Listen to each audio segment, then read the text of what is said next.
Well, I have it on mute right now anyway. So they don't hear the chat in the background. So I changed the settings, so we'll see. And I guess not.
the weather's decent. I think you probably could come in, but no practice, so. This, I won't probably be in tomorrow now. I'll like have just a smidgen overtime, but.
Okay, we will now move to letter F on our agenda.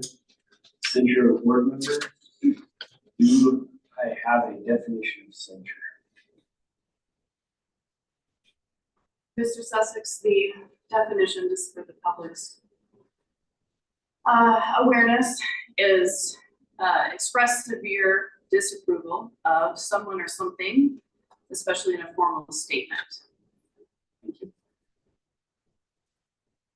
Do I have a motion?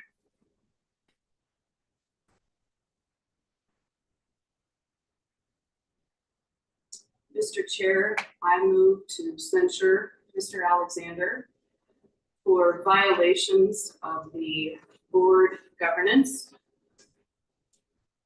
specifically provisions 1.5 and the subparts 1.1, 1.4, just to name a few. Is there a second? Second. Any discussion? Okay. Mr. Chair, if I may. Yep.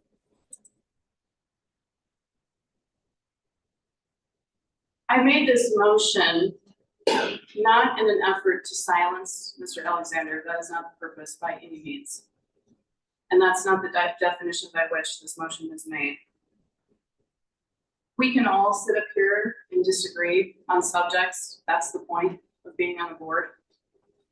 My vote has to do more with the manner in which information was used. It is a direct violation of our board governance to encourage or speak and talk of our district, of our superintendent. The only real victim, in my personal opinion, of what has occurred is Mr. Kramer. It was unfair to release a one-sided story, which is what it ended up being. It is so incredibly important that we as board members hold each other accountable. And unfortunately, under our board governance, this is one of very few recourse that we have available.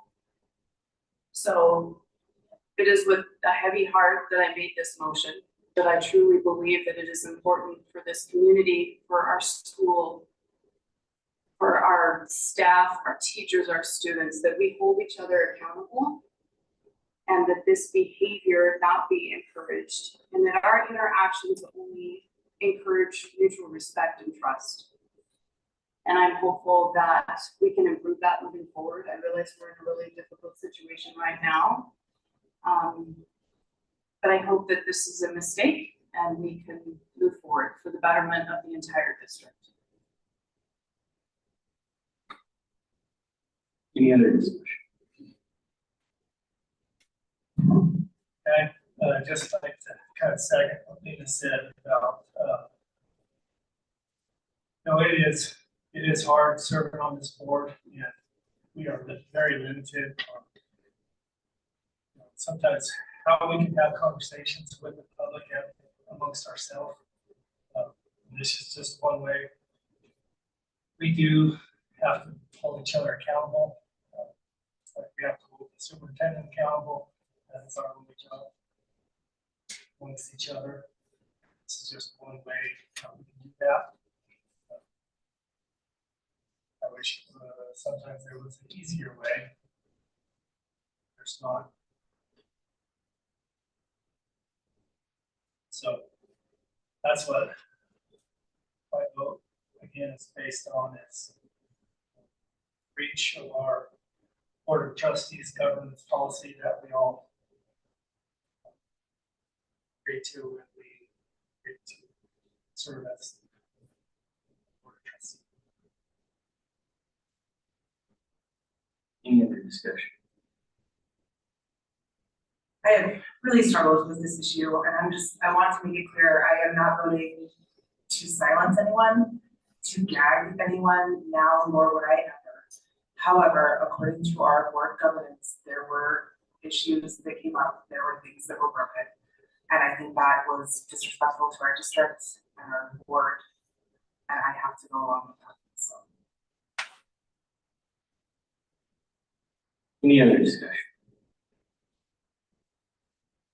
Yes, I just want to say that, I mean, both not to censure Chris, I believe that, it's not a can of worms I really want to open, not the way I really want to go.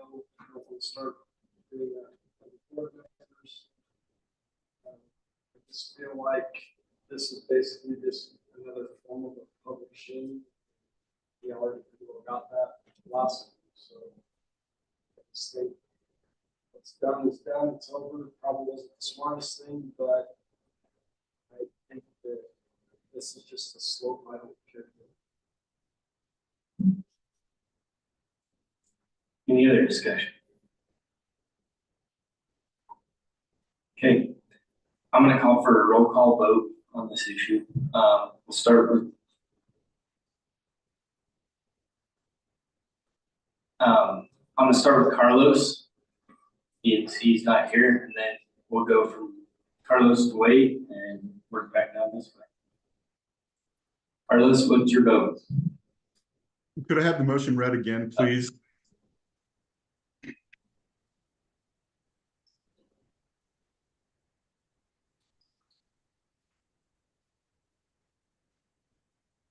Carlos, try that. Can I have the motion read again, please? We'll go from Carlos to Wade and work back down this way. Carlos, what's your vote? Can I have the motion read again, please? Maybe you read your motion again, please. I'll do my best, Carlos. I move to publicly censure Mr. Alexander for direct violations of the Board of Trustees governance. My vote is yay.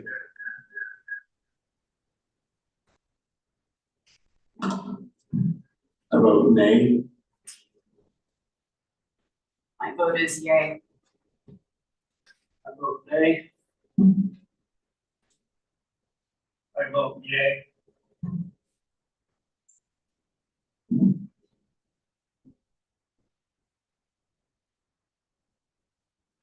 I vote no. Oh, you. And I vote nay. We have a 4-4 tie, motion fails. Mr. Chairman, I believe there's a direct conflict of interest in having Mr. Alexander vote on his own censure. So, is that not correct? We cannot permit him from voting on that. Is that not a conflict of interest under our governance?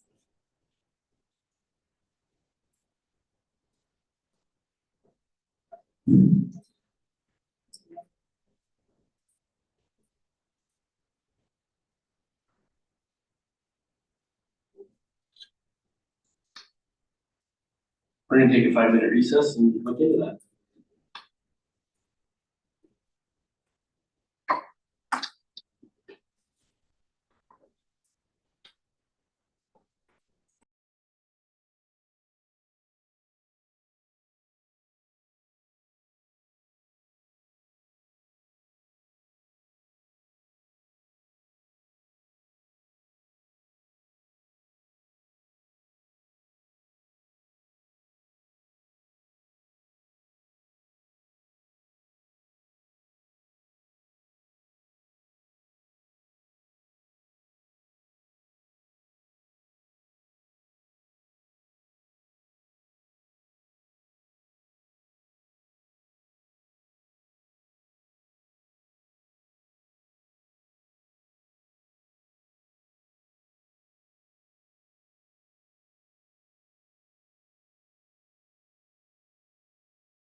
Okay, based on new information, I will let trustee Alexander, speak. As to the vote. After speaking with the attorney, I will abstain from the vote. So based on our voting, the motion still fails. We do not have a majority in support of it, so motion fails. Yep, the majority is we have to have 5-4, so we did not have that, so motion still fails.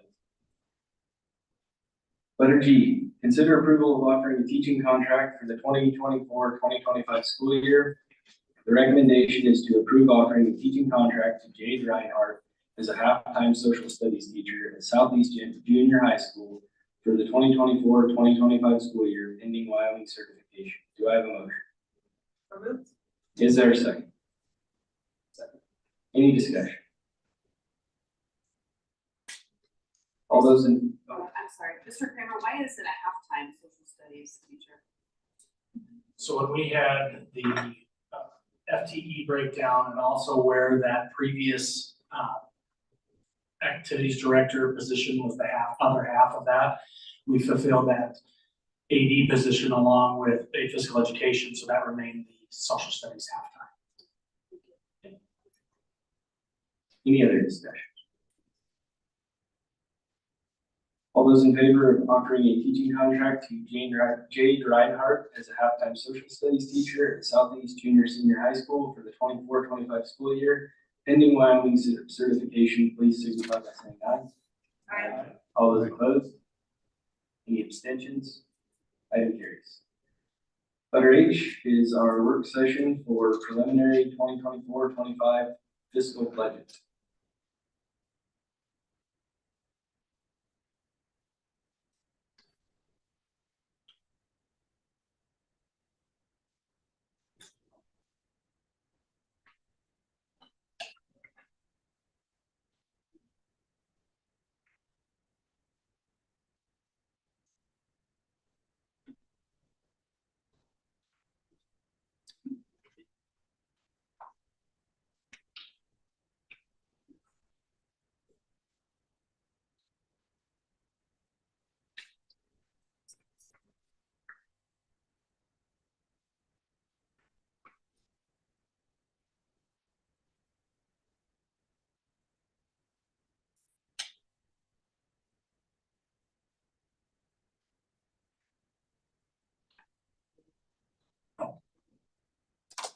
Did everyone get a copy of the slide deck? Members of the board, what I have for you this evening is the preliminary budget, looking at where we're at and the funding that I'm projecting. That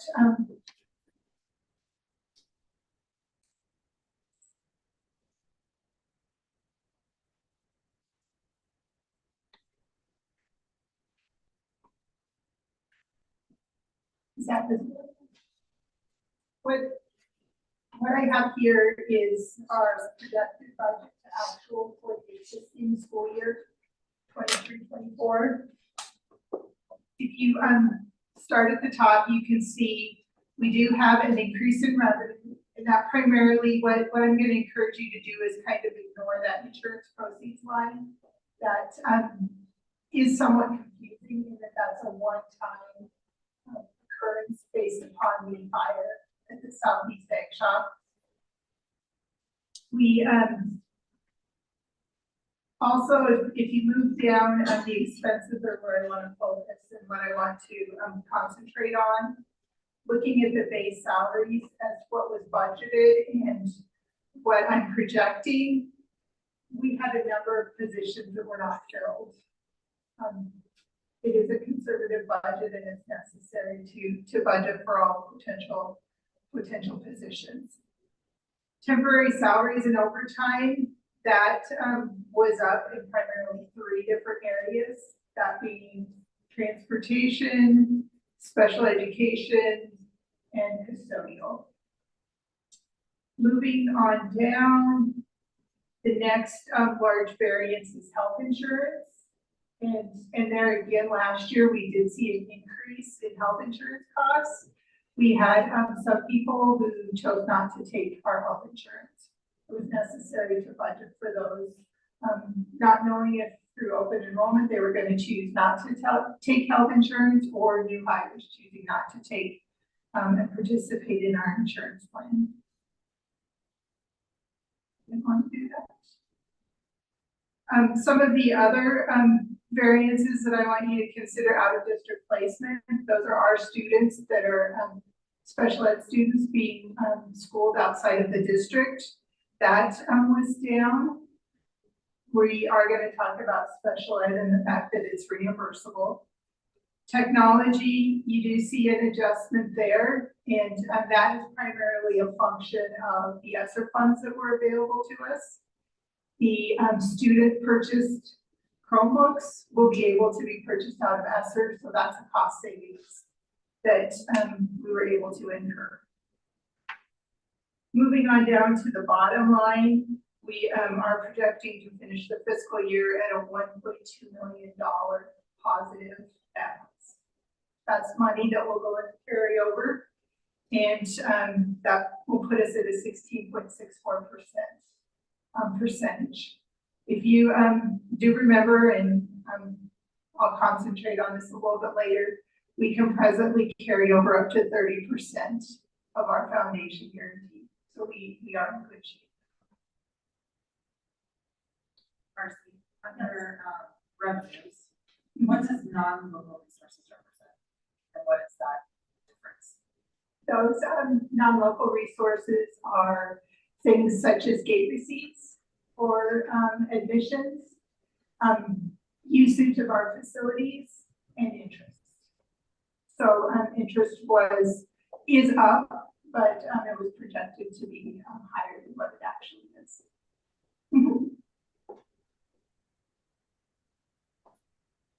This next slide just provides you with some historical information, and I do like to share that the district has come a long way based upon our cash reserve. We were at a point where we were right near a 0 to 1% of our guarantee, and we're looking to finish at 16.64, that being the very far right hand column.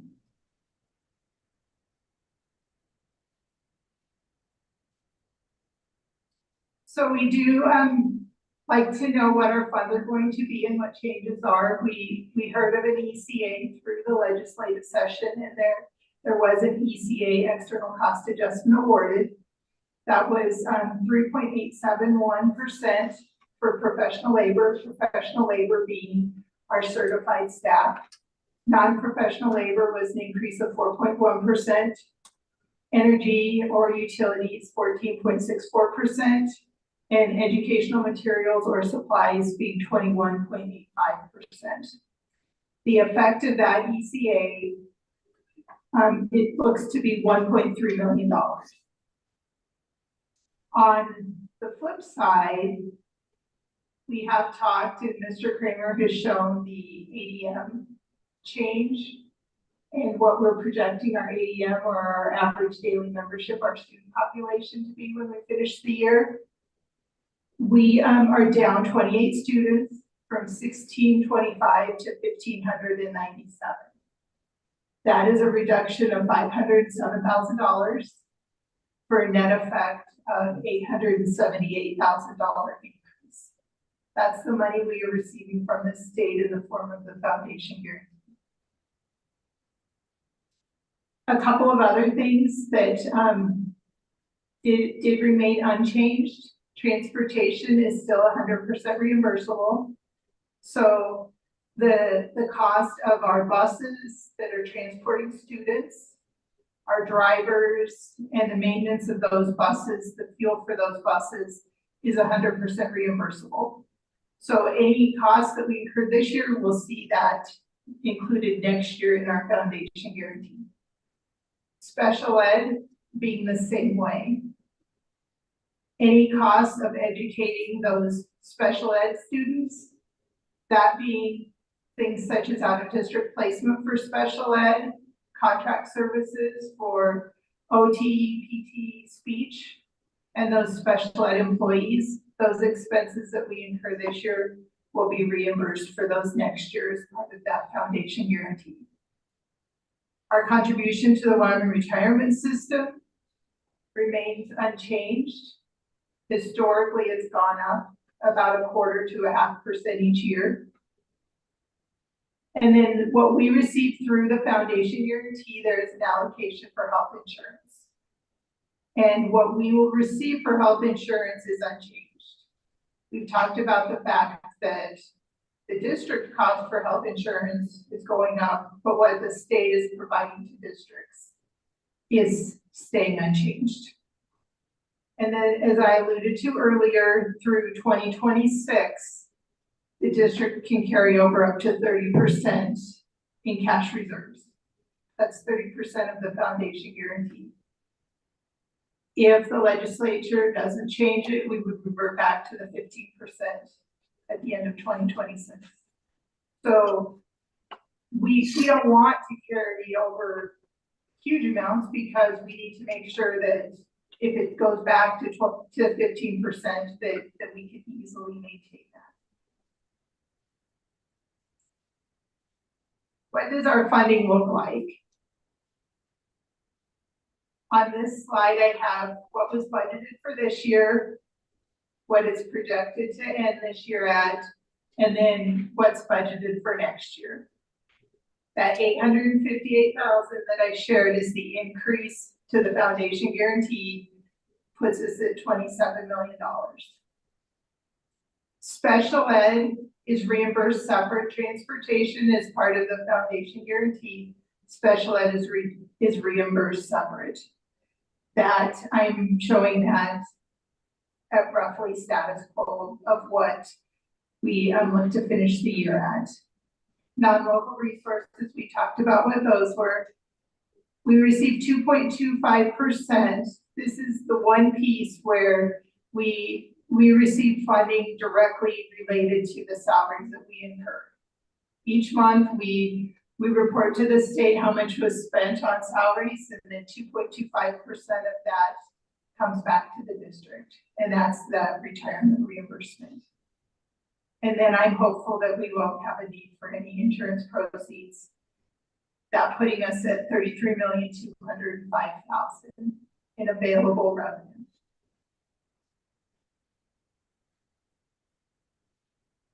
So the budget. And this comparing last year's budget, or actually 23-24, this year's budget, to where we would end, and what do we have in expenditures for next year. We just looked at the revenue and the $33.2 million. Base salaries, and this is important because we're getting ready for salary relations. I'm going to show you what some costs might be. This base salaries that's budgeted right here includes no increases. That's as if we're working off of the salary schedule that was approved last year. I have it increased by $350,000 as a result of a few additional positions that I was asked to include. We have a CRT teacher, an instructional facilitator, a nurse clerk, a half-time ELL, English as a second language, and a counselor social worker funded with special ed dollars that are coming from ESSER, meaning that those positions were funded with ESSER dollars. Those positions are deemed important and they're moving into general fund. And then we have the addition of 2 additional special ed teachers, 4 additional special ed paras, a psychologist or educational evaluator. Those positions are special ed. So what happens with special ed, as I alluded to earlier, we incur those expenses next year. We receive the reimbursement the following year for those expenditures. And then the foundation model provides money for gifted and talented. And throughout my 15 years with the district, there's been various different methods of how we provide that gifted and talented service to our students. I was asked to include a half-time gifted and talented teacher. And so what we have with those additions, there's a reduction in physical education and a library clerk. The net effect is an increase of 5 certified and 4 classified positions. I'm estimating that to be approximately $350,000. And that's the increase that you see in base salaries. Temporary and overtime staying static. FICA is the function 7.65% of base salaries.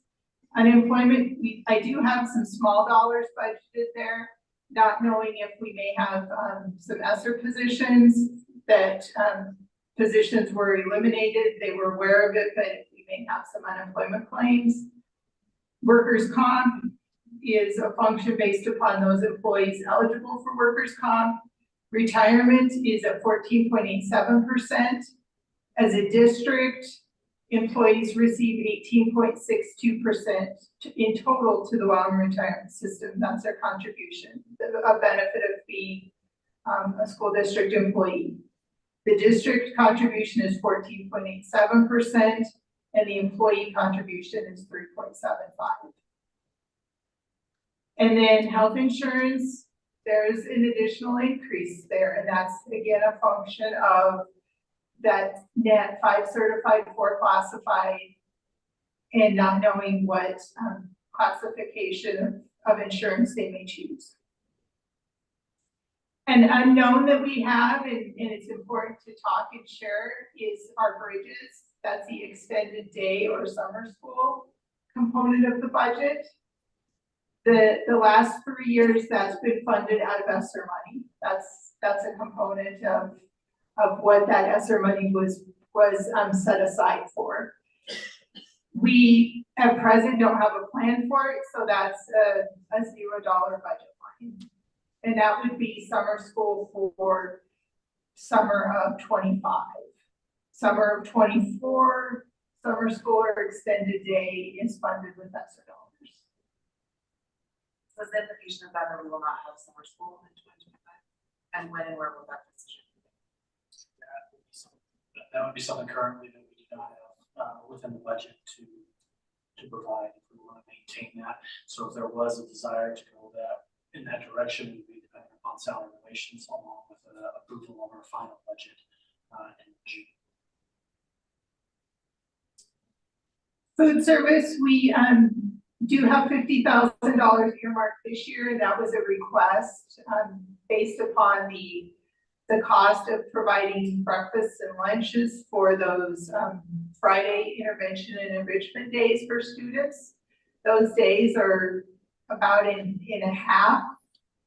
I kept $50,000 in there, but I think when we finish this year, we're going to find that $50,000 is more than enough to provide those meals. We have not acquired any buses the last several years. It's been very difficult to replace buses just because of the issues that COVID provided and the lead time and just the inability to purchase those. We are going to need to look at some replacement of buses, but if we do, we would do it under a lease situation and we would not have a payment next year. So that's the reason why you're seeing zeros there. Utilities are down. Present year, I do have them at a slight increase for next year. Building budgets, schools receive their building budgets based upon their number of projected students. So you can see that's very similar. Transportation, again, we've had incurred some cost savings, so we're hoping to be able to pass that on. Special ed, kind of the same type thing. The first line is special education supplies, out of district placement. What we see with special ed is because of the reimbursement and receiving that money the next year, if there is not enough funds budgeted for present year, we have the carryover helps us to get through those expenses and then see those funds the following year if it were necessary for some additional placements or additional expenses that we didn't have budget dollars for. Technology, we are going to use ESSER dollars one last time for those student Chromebooks. So you'll be presented with the student proposal in June with a July 1 delivery date in order that we can make next year's student Chromebook purchase and not have it part of the general fund budget. Curriculum that is funding any supplies for instructional facilitators, ELL, and gifted and talented. Working our way through the next large one. Last year, we saw a large increase to our property and liability insurance, and that was a function of the fire at Southeast. What our insurance looks at is a 5-year look back period. And we had just gotten out of the scenario of having the wind and hail that this area had incurred. So we had seen our insurance rates go down to see them go back up. So I am projecting an increase again, just not knowing in May we will see our renewal for property and liability insurance.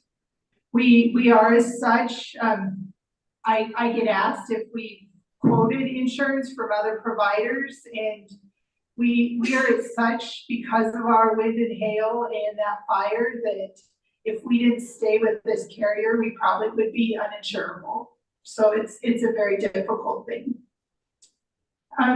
Looking on down, the only other item is zeroing out the insurance expenditures line. So finishing before we talk through salary benefits, we're at a positive $185,000 for a 17.32% carryover.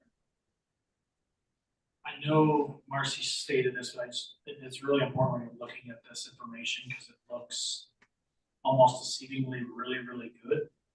So this next page, as we look over to the potential of how we finish the next year based on that, that is the really important number because again, that 18 million is meaning that everything, including costs, would be frozen. We know the likelihood of that in regards to lane steps or other items too. That is probably not something that is feasible. So that's something I always, when I first looked at this and Marcy was going through it, reminding myself even when I'm looking at this, that there's a drastic difference as we move to the next page. Thank you, Mr. Kramer. Looking here at the cost, and it's at the bottom, it probably should be at the top. We knew last month when we renewed with WEPT that there was a 10% increase to insurance. That cost is $475,000, and that this is if we don't pass any of that cost on to employees. Going back to the top, the cost of steps, that's giving employees a step for their year of service. And statutorily, that's something that we really need to look at having the funds to do that, in that if we don't grant them now, we have to go back and recreate that, and it becomes very difficult. So the cost of steps being $285,000. The cost of lanes is a function of certified staff. That's the cost of our employees getting additional education and moving over various lanes based upon their education. Some moving from a bachelor's to a master's, some moving incrementally 15 credits. This is a unique piece in that our funding is a function of the employees that we have in the district and the education that those employees have. So even though that costs us additional dollars, we receive additional dollars for those employees having added education. The other piece, and salary relations, is Monday. It always is a topic as to, we don't do a cost of living adjustment. We look at the salary schedule and we look at base and funnel it all the way across. Our certified schedule starts at $53,592. So I have here presented a 1% increase. That's such, and I just do 1% because it's something that I can easily adjust or change. It can be divided by 2, it can be multiplied by 2.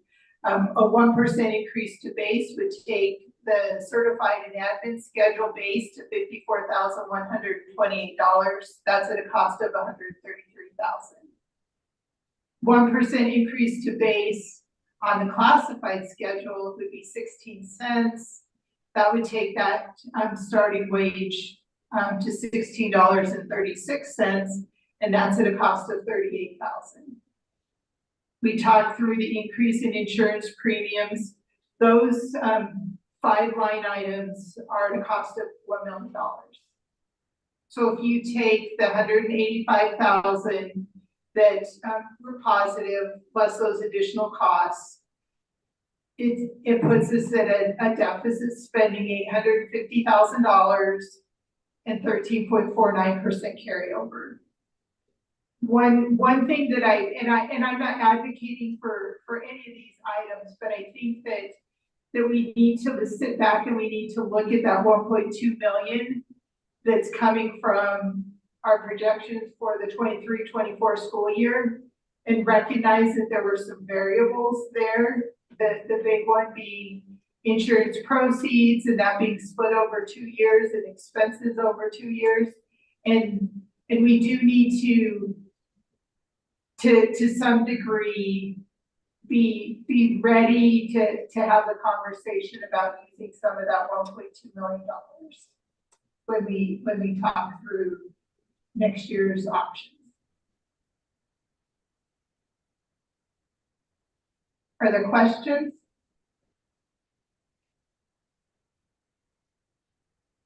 So what we've done in the past, utilizing this work session, is to just inform all board members financially where the district is, and provide those board members who are part of the salary relations team that information, and where we kind of move forward on Monday, and what those projections might look like through that conversation. You know, it is varied information, as you can see. I mean, from one aspect of finishing the budget year to the potential, it is very difficult right now.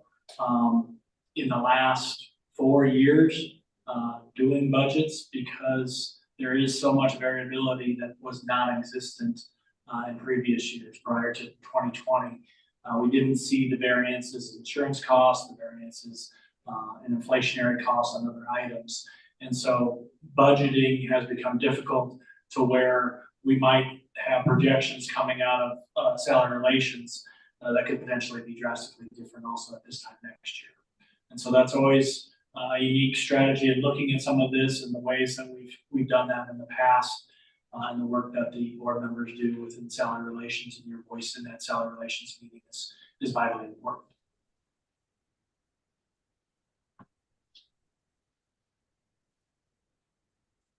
Anything else, Marcy? This concludes my presentation unless there are questions. That merger